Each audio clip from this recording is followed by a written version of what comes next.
Hello listeners, and welcome back to today's video. And today we're going to be reading The Secrets We Keep by Somber Little Star. Hello, future Glitch Glossary here. Just coming on to say, unfortunately I was sick during this. Not physically sick. I've got a cold, quite bad. So unfortunately, I didn't finish the chapter, but the next half of the chapter should be up tonight. Love y'all. This is actually my third time recording this. Well, attempting to. But today we are joined by my puppy, Moo Moo. I will put a picture of her on screen. She's currently wagging her tail. So if you hear skittering feet or anything like that, it is just her.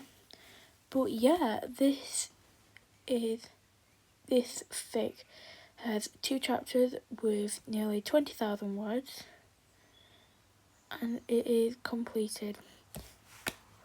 This has no archive warnings, but additional tags do have implied/reference self-harm and domestic violence. So if any of that does trigger you, please be careful. Please click off if it does endanger you or you don't feel comfortable with them topics. And I will probably have some crack fits out soon as well, because I've really enjoyed reading them recently. But yeah. Okay, so I'm planning on reading both chapters because it is literally 5:45 a.m. in the morning and I've had no sleep. But anyway, let's get started. Summary. It was supposed to be a normal outing to the mall for Class 1A. Of course, it was just their luck that a villain and a truth quirk had to go and fuck everything up, especially the careful constructed walls Izuku had been building around himself for years. Everything was about to crumble to the ground around him, and he could do nothing to stop it. Honestly, they couldn't have one normal outing. Chapter 1. Notes. Oh fuck boy. Get ready for some angers, folks. There's a lot to unload in this one. I hope you like crying, boys, because this is the saddest does. Chapter 1. It was supposed to be a normal outing to the mall for Class 1A. Nothing out of the ordinary. Classes were on the verge of resuming after summer vacation, and it had been 2 weeks since the vibrant group had moved into the dorms. Katsuki was leading the class with Ejiro, Mina, Hunter and Denki at the front. He was arguing with Ejiro about the consistent real spice kimchi nib, still complaining about the disappointment he'd faced at last night's dinner. Apparently, a 9 out of 10 on the spice scale was not high enough. Ejiro was happy to argue back then. Unlike Katsuki, everyone else had found it hot enough to make their taste buds tingle. Their exchange lit up the mall as Ejiro spoke intense. Maybe you should try thinking someone else beside yourself for once. Katsuki rolled his eyes at the remark and scoffed, responding by forcefully shoving a crackling hand into the skin of Ejiro's hardened face. He hissed out profusely and called him a pussy for using his quirk, which sent Tenure off on a rant about appropriate language. This only prompted Katsuki to turn his tirade on the class president, so much to Tenyu's displeasure. The sound of Katsuki's shouting echoed through the mall, drawing the attention of passersby who couldn't help but shoot disapproving glances at the lively player as they passed. Ejiro, who had pointedly ignored the glare. His blonde thread had turned back on him after he finished with Tenure. Suggest maybe we need a spice scale for Katsuki's moods. Explosively spicy when he's fired up, mildly spicy when he's in a decent mood. Katsuki's glare intensified with an anger-fueled glare. he resorted. I'll show you explosive spicy shitty hair. Mina, with a mysterious glint in her eyes, approached. I say we make a bet whoever finds a snack that can appease Bakugo's explosive taste gets pregnant right for the rest of the week. The Bakugo squad looked at I'm so sorry, guys. The Bakugo squad looked to one another, grinning widely. You're on, Denki, declared the class in his knuckles with a smirk on his face. The rest of them gave eager nods in response. It's settled, then, Mina smirks. Just as Katsuki was about to interject that he had no way to agree with their dumbass bet, a sudden tremor ran through the building. An earthquake, Tora cried, clutching on Masrio's arm as the ground shook. A man could be heard shouting just ahead. He sounded furious. Suddenly, people could be seen rushing from a particular store, the rest of them all following suit after seeing the panic and feeling the tremors. I'm so sorry. Amid the chaos, Momo urgently exclaimed, I think it's a quake, over the sound the very foundation of the mall cracking and the ceiling crumbling. People were panicking, running through the mall and nearly toppling at each other over in their haste to exit the mall. We have to do something, Izuku shouted back, one throat crackling to life as green lightning sparked across his body. The urgent in his voice spurred Class 1A into action. The hesitation Katsuki ran ahead. Move, he barked, guiding the group towards the source of the noise. The man's shoutings grew louder, his fury echoing through the chaos. As the class reached the scene, they discovered a villain standing aimlessly a cloud of blue mist, screaming something in English. It didn't make a genius figure out that the only one who was panicked and rushing for the exit was the man those quirk was causing the mall to crumble, not to mention the fact that he was shouting angrily all the while. Katsuki's eyes narrowed, palms crackling fiercely. Ochako made her body weightless and got Sora to use his tape in order to send her into the air, making sure if any sizable part of the building crumbled, she would be able to make it float. Ejiro shielded those closest to him in the best of his abilities from falling rubble with his hardened arms. We need a plan, he shouted, his voice cutting through the sound of the shaking building and falling debris. Momo quickly assisted the situation. Ida, coordinate the evacuation. Tokiyami, use Dark Shadow to capture any falling rubble that Chako missed. Bako, Midori, and Todoroki focus on subduing the villain. The rest of you check the perimeter. Help with the evacuation or be in standby if needed. I'm sure the big three of Class 1A will have no problem with the villain. As the class split into roles working together to manage the crisis, the angry shouts of the villain came louder among the chaos. I'm so sorry, I'm not this tired. The mall had effectively transformed into a battlefield, however meagre Class 1A worthy would once again have to prove themselves against a villain. Couldn't they just have one normal outing? As the mall fell into further panic, the fastest and most stronger of the group, Izuku, Shoto, and Katsuki, ran ahead into the store the villain was occupied. Now that they were further into the mist, they could see a man holding a small child by the neck. The blue mist emanated from the boy's body as he shook and failed in fear.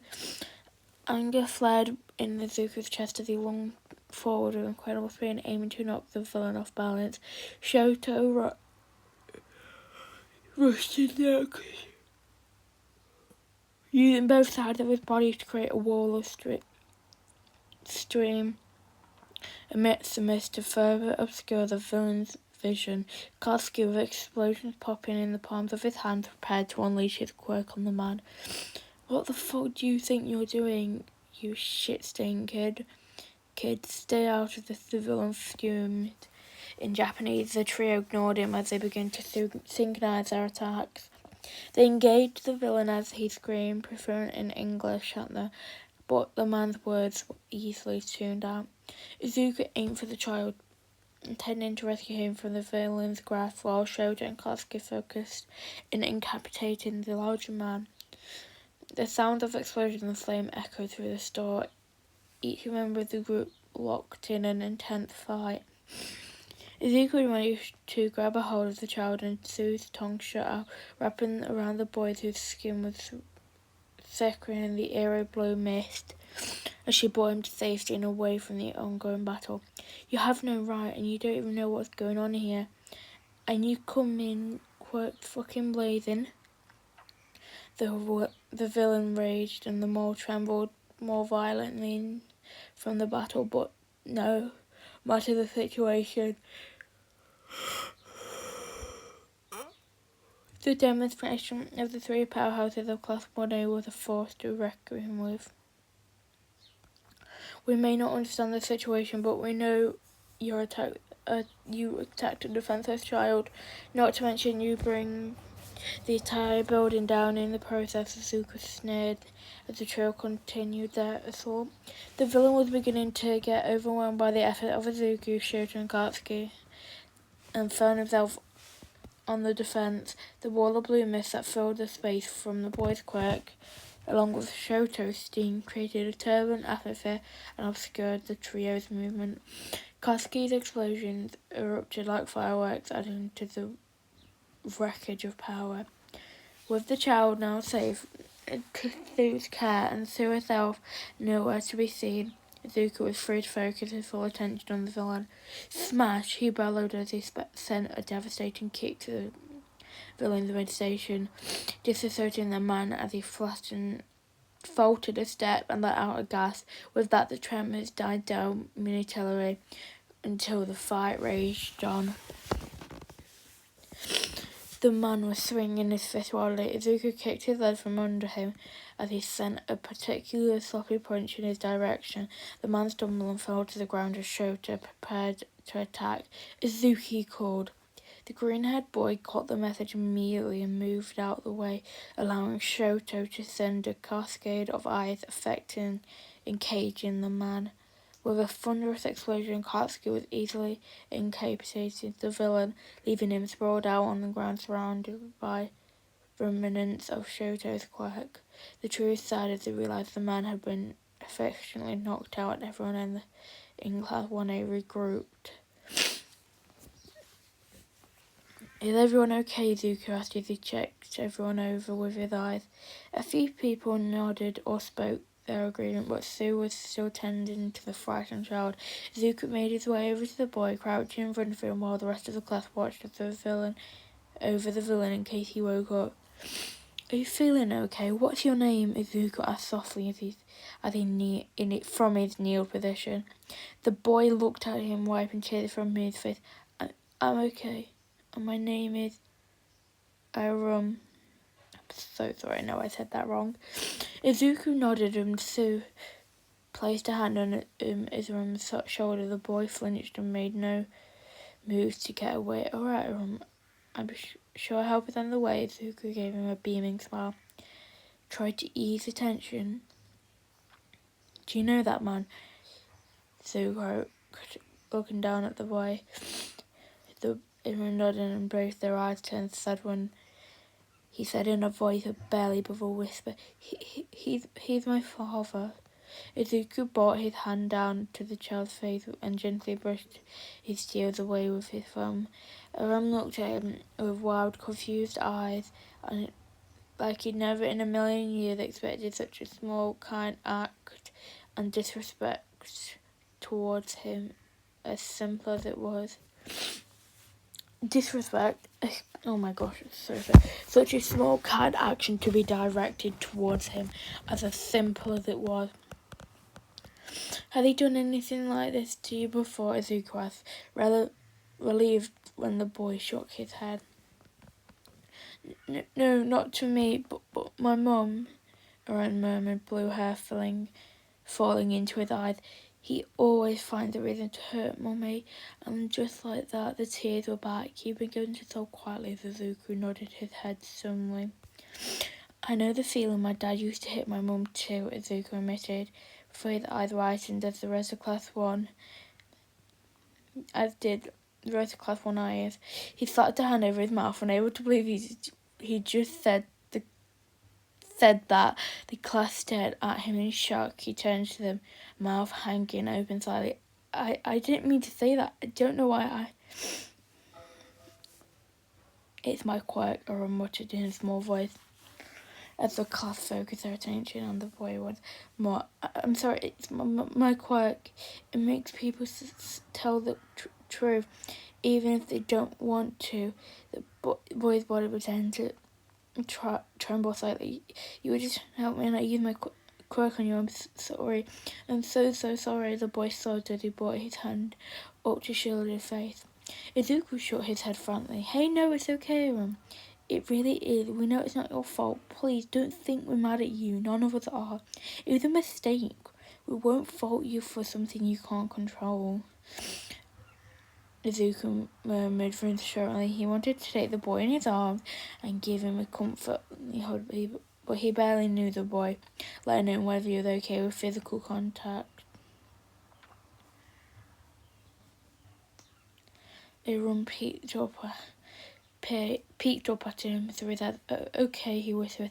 I know you can't lie because of my quirk, so I believe you. Are you from around here, Aaron? Sue asked kindly. Aaron shook his head. I am, but my daddy was visiting from the States. Sue nodded and gently squeezed his shoulder as a group of small-time pro heroes came in, rushing into the mall. What happened? A man wearing a red suit and a yellow smiley face called as he approached. He was holding a large hammer like a weapon, resting against his shoulder. This man, Katsuki sneered as he pointed towards the knocked-out villain. Tactics and child and Quasi QC, and we managed to beat him easily enough though, and it looks like he had some sort of sharp weight quirk, which caused the whole mold to shake and crumble. The hero looked to the man on the floor impressed. You did good. I was at your V Sports Festival a few months ago. You're Class 1A, right? Oh my god! It's alright, guys. It's on here. It's spelled Yuuei. I don't know if that's how you actually spell it. But I was at the UA Sports Festival a few months ago. You're Class 1A, right? I was impressed by all your performances. Guess you will have your licenses by now, he asked. Of course, Katsuki replied. Though I nearly failed because the people at the LM pissed the fuck off. His exam wife muttering and turned away angrily. The pro nodded his head warily, decided to ignore the last part. As he looked around for the child, he directed the group of sidekick heroes to cuff the man and drag him to the police station. As he approached Iran, the small boy squeaked and hid behind Izuku, much to the teen's surprise.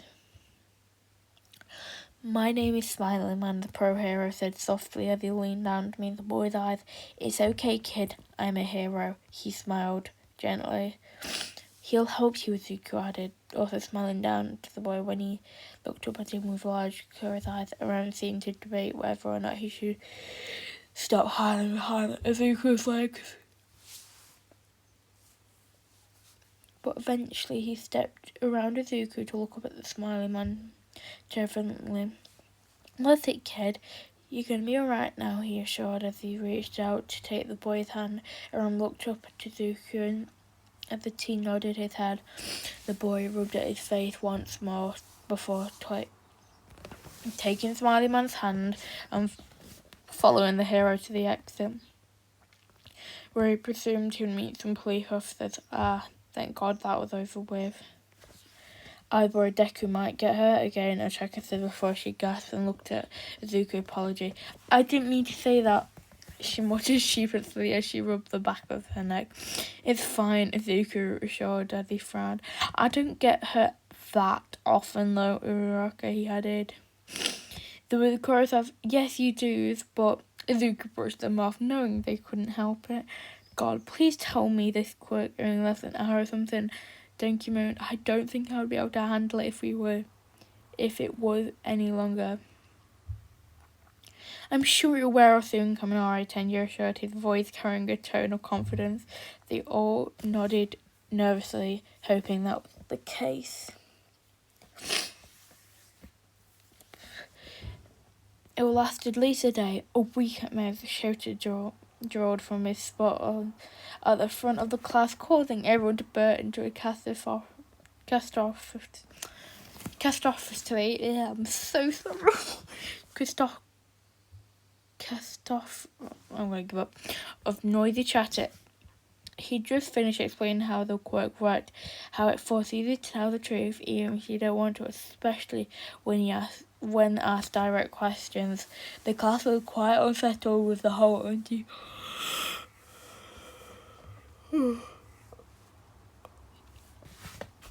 Quiet, he shouted above the noise, especially.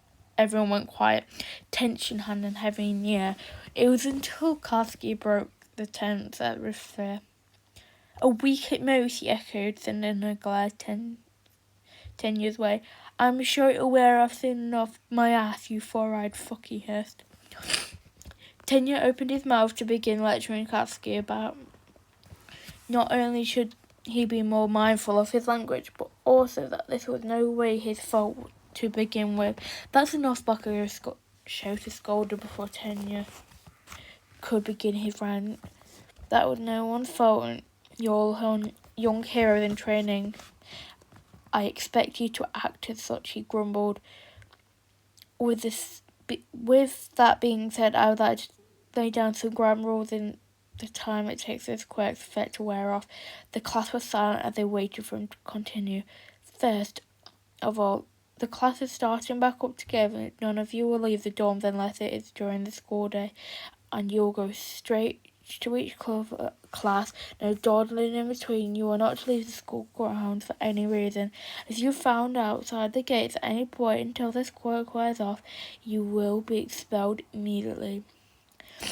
There were nervous gulps around the room as he said this. I know it seems extreme, but we don't want you to get caught by villains spilling everyone's, including your own secrets. With the league's frequent attacks, I wouldn't be surprised if they caught wind of this and tried using it to their advantage. The class looked at one another nervously. They could understand where I was coming from. They were anxious nods as everyone agreed with the rule. Second of all, shouted out with a long sigh, knowing the class wouldn't be as eager to listen to what you had to say next, I want all of you to hand in your phones. Just as he had expected, the class once erupted into noisy complaints. Shota's hair began to float as he silenced them with a red-eyed glare. It took a moment for them to quiet down, but with the persistent scowls they can't. I know it's a lot to ask you, but we don't know how this quirk works. If it extends to texting or social media posts, this is merely a precaution, he said, grabbing a medium-sized box from the TV stand and held it out. Reluctantly, the class got up and one by one placed their phones in the box, either grumbling weakly or saying nothing at all. That's all. Try not getting into too much trouble, especially with each other, since hope for your sake this word off within the day. Well, like I explained, it could be longer. Don't remind us, Mina grumbled as she sat back down on the couch with a huff. The man grumbled anything unintelligently in response and made his way to the elevator. If you need anything, I'll be staying in the office on the 3rd floor instead of the teacher's dorm, the man muttered, because God forbid there's an emergency with this class, he grumbled darkly as the door shut behind him. The class looked at one another nervously. None of them dared to speak. Eventually the silence became too much and Miriam blurted out, so is anyone hungry or anything? There was a few mutters of agreement and a few of disagreement. No way, Choco responded with a groan. I still feel nauseous from using my quirk so much earlier. I had to make a really heavy chunk of roast float. If you're hungry, I can make something, Coco asked. You know I'm always hungry, Mary replied before she turned away, obviously not meant to say that. Your quirk use lips from your body to create things, right? It makes sense that you'll get hungry easily. Toro muttered thoughtfully. Yeah, well, I haven't exactly always eaten whatever I wanted. I'm not used to being able to all of a sudden, she sighed in response. Her nose scrunched up as Coda placed her hand on her shoulder, trying to comfort her. What do you mean, Moon asked? Sorry, guys, just moving place for a minute. Momo shook her head, her mouth formed a thin line as she tried to fight off the quirk's effects. She brought her hand up to her mouth, hesitated for a moment, but eventually she couldn't hold back as she said quickly, my parents have always been very strict about my diet. I've never been able to eat my fill and never as much as I wanted or needed either. Not like I can in the dorms. In the past, I've been very careful not to use my quirk too often because of it. The entire class looked shocked, all but Coda, who already knew. So, even though your quirk requires you to eat a lot, you've been denied food, Ashoka asked quietly. Momo nodded, her head slowly. Before I got to UA, I was training my quirk a lot, even though I was a recommended student. Before the lack of proper nutrition, I ended up losing 20 pounds if I started using my allowance to go behind my parents' back and buy high-calorie snacks. The worst part about the entire situation is that they kept encouraging me on how I looked, and they encouraged me to keep it up, she said. I was 15 pounds underweight. And within 3 months, I gained it all back. They kept making my portion sizes smaller and smaller as if it was a bad thing to be a healthy weight. The class looked at her sympathetically, her friends moving closer to the girl. Everyone thinks Yoromozu is lucky to have a wealthy set family, but being a member of high society is rough, Jora told them as Momo borrowed her red face in Koya's shoulder. She rubbed the raven girl's hair back gently. She hugged her close to her chest. Quick reminder, if I'm stuttering or saying anything wrong, I'm so sorry, and I'm so sorry for the quality. I did get a mic, but it broke. But anyway, your parents sound like a piece of crap, Minisho said.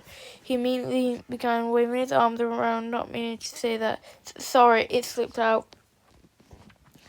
Momo shook her head and pulled away from Coda. It's okay, she muttered. Sometimes I can't help but think it's the same thing. She gave a weak smile as Coda patted her back gently. The class was silent, not knowing what to say. A few of the girls were trying to comfort Momo, their touch, reeling their hands out and gently placing them on her back or arms. Hey, it could be worse, Mario tried to comfort her.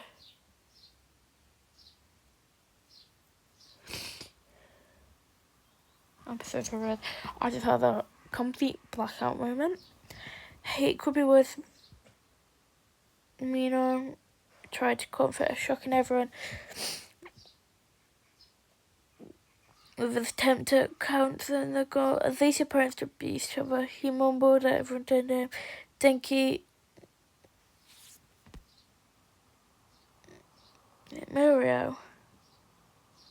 Yeah, it's alright, guys. I'm so confused with how this is pronounced. Hey, Denki gave a wide-eyed stare. Do your parents do that? He asked curiously. Minora looked taken back. No, I was referencing to what Midori said earlier. That's more like Mineta, Denki thought with a grimace as he looked to Izuku. The green-haired boy's face had gone red as he turned away from the group. We're talking about you moving right now, guys. But things don't matter. You don't have to pretend to care. Katsuki scoffed across the room. Pretending? What the fuck are you talking about, you shitty nerd? Of course we care. Katsuki was glaring at the boy as if he couldn't believe he'd even think, let alone such a thing. Izuku looked up at him, his features twisting and confusing at Katsuki's reassurance. He'd never thought he'd hear those words come from the explosive blonde, especially not under the effects of a truth quirk. Momo, glad to have the attention of the room shift from her situation, nodded her head.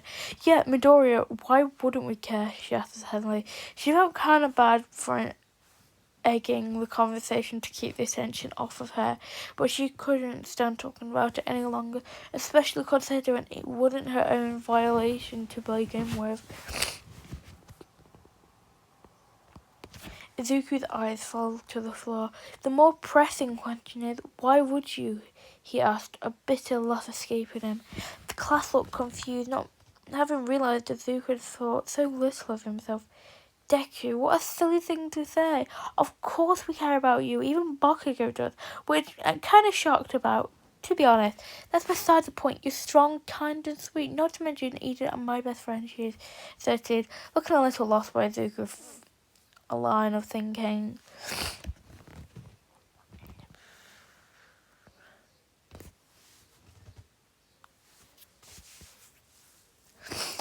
Izuku let out a humorless chuckle, his eyes narrow as he gazed up at her. Yeah, right, I'm just a worthless Deku, stupid, useless, unloved Deku, he muttered before covering his mouth with his hand. He was hoping just to shut up as he glided at the ground. The chuckle caught itself off, finally realizing the nickname was rooted in more than just good humour between childhood friends Midoriya. Midoriya, why would you say that? Why would you think that? You're not worthless. You're amazing. You're heroic, brave, and rush into danger without hesitation. If you know someone needs saving, she tenderly wiped away the tears building in her eyes, talking to him into her arms, then cuddling her hands through his hair with gentle fingers. He's always been quick to tears, but the class knew that somehow this was different, that was deeper than his usual emotional outlets. No, he muttered into a chuckle's shoulder for pulling away.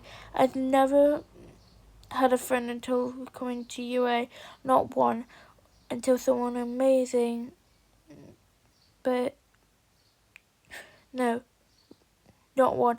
Would someone amazing be friendless until the little 15-year-old chuckle looked shocked as she grabbed his hand and held it in his lap. Katsuki scoffed at his words. What was I then? He said, sure, we may not have been in best relationship, but at one point we were friends. Izuku hesitated for a moment, responding, maybe when we were younger for a good few months. Yeah, she looked at him with sad eyes as he fought against his quirk one more.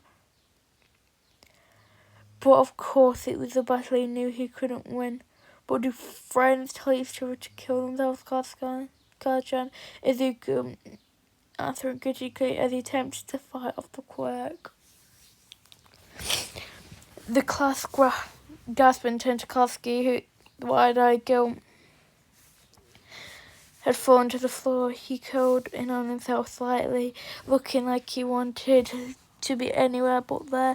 The class stared at him unexpectedly, waited for him to tell them it wasn't true.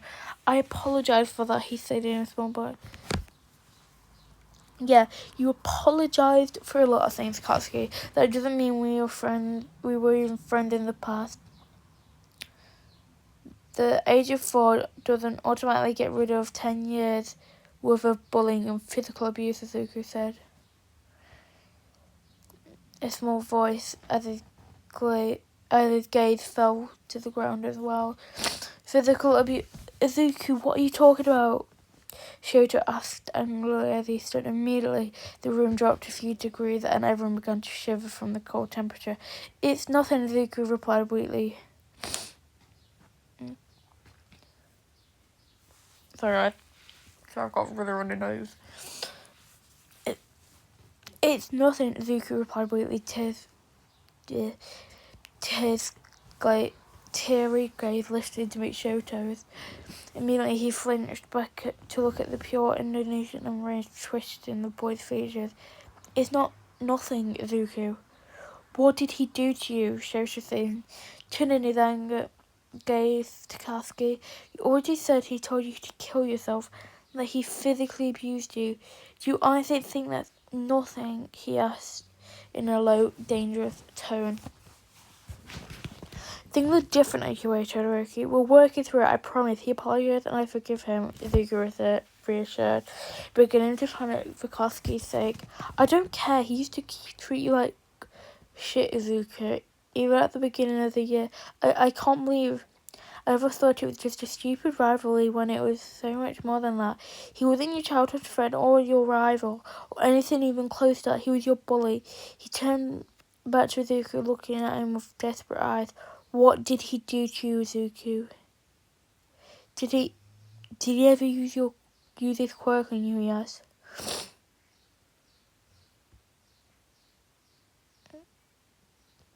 Through Izuku's eyes were wide as he trembled slightly. Yes, but Todoroki, stop. Izuku quickly rose to his feet, mirroring the rest of the class as Shoto suddenly lunged across the table for Katsuki. Katsuki, shocking by their unusual mild-mannered classmates' actions. Edro got in the middle of them with his hardened quirk as he effectively formed a human barrier. Calm down, Edro urged, placing his hands on Shoto's shoulders as he struggled to get to Katsuki. The blonde was sitting on the couch, hunched over, with his head in his hands, unable to meet anyone's gaze as he ignored Shoto's outburst. Listen, he said slowly, I always thought Deku was looking down on me. I thought it was that he knew he was better than me, that he was more fit to be a hero, even without a fucking quirk to back him up. But after coming to your way with him, after seeing him for who he was, for what felt like the first time ever, I realised I was wrong. Guys, if you can hear the snoring in the background, I'm so sorry. It is the puppy dog. She is fast asleep. And I forgave him. It's not like anyone stopped my bullies to begin with. The teachers didn't care. They even edged them on as you grew up between Shoto and the rest of the class. Rage Pelas as he spoke, but Costron is different now, more mature. He knows what he did wrong and he's told me dozens of times that he'll take it back if he could. He doesn't treat me like that anymore. So all of you just let it go, please, just let it go. His voice hitched as the class between him and Katsuki got sadly. Yeah, guys, one second, I'm just looking at him. Oh my gosh. Hey guys, it's alright guys, I'm so sorry, I just lost my placement. I'm so sorry for these couple minutes of silence.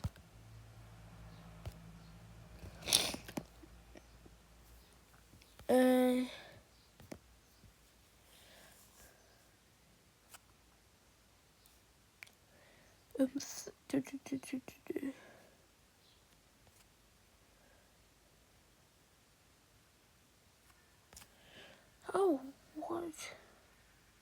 Oh, I found it.